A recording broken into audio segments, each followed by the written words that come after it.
Praise the Lord. எல்லாரும் எப்படி இருக்கிறீங்க? கடந்த வாரம் நாங்கள் பார்த்தோம் தேவன் இந்த அழகான உலகத்தை எப்படி படைச்சாரு அப்படின்னு. இன்றைக்கி நம்ம பார்க்க போகிறோம் இந்த அழகான உலகத்தில் எதிர் நிமித்தம் பாவம், துக்கம், மரணம் வந்து நின்று தேவன் அழகான இந்த உலகத்தை படைச்சி ஏதேன் என்னும் தோட்டத்தை அமைச்சார்.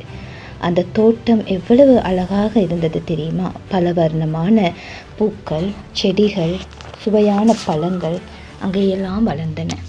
அந்த தோட்டத்தின் நடுவில் நன்மை தீமை அறியத்தக்கதான ஜீவ விருட்சத்தின் கனியையும் தேவன் உண்டாக்கினார். தோட்டத்தை பராமரிக்கிறதுக்காக, ஆண்டு கொள்வதற்காக தேவன் முதலாக சிருஷ்டித்த மனுஷனாகிய ஆதாமையும் மனுஷியாகிய ஏவாளையும் அந்த தோட்டத்திற்கு அனுப்பினார்.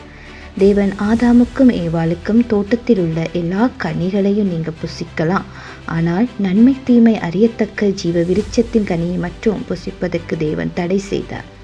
அந்த மரத்தில் உள்ள கனிகளை புசிக்கும் நாளில் இறந்து விடுவீர்கள் என்று கடவுள் ஆதாமை எச்சரித்தார்.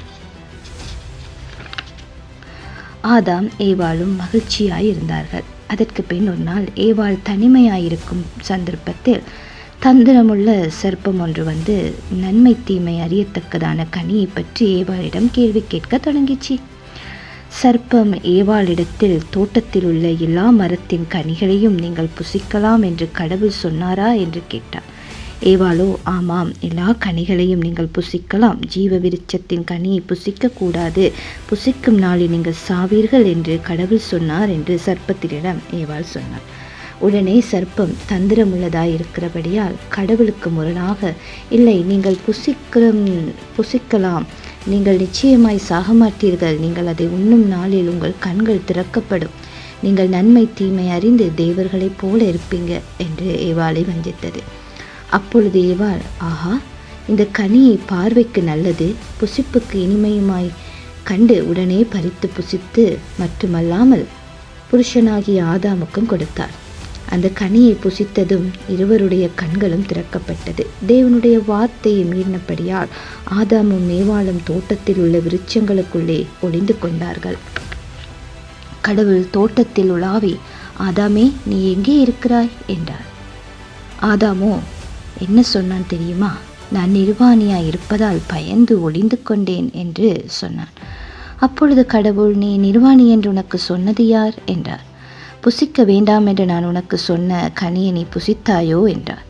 கடவுள், தான் புசிக்க வேண்டாம் என்று கனியை புசித்தாயோ என்று கேட்டதும், அப்பொழுது ஆதாம், ஏவாள் எனக்கு கொடுத்தால் புசித்தேன் என்றார். ஏவாள் கடவுளிடம், சர்ப்பம் என்னை வஞ்சித்தது என்று சொன்னார். அப்பொழுது கர்த்தர் பூமியில மனுஷனை உண்டாக்கினத்துக்காக மனஸ்தாபப்பட்டார். உடனே ஏதேன் தோட்டத்திலிருந்து அவர்களை அனுப்பியும் விட்டார்.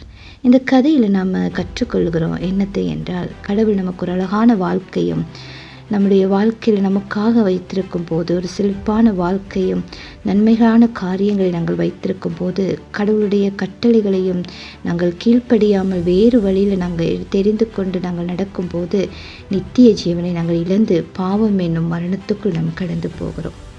இந்த கதையின் மூலமாக நம்முடைய வாழ்க்கையில் கர்த்தர் எங்களுக்காக வைத்திருக்கிறதான கட்டளைகளை நாங்கள் மீறாமல் கீழ்ப்படியும் போது நன்மைகளை நாங்கள் காண முடியும். ஆகையினாலே இந்த கதை எங்களுக்கு ஒரு எடுத்துக்காட்டாக இருக்கிறது. இன்னும் அநேக வேத கதைகளோடு உங்களை மீண்டும் அடுத்த வாரம் சந்திக்கிறேன். ஆமென். God bless you.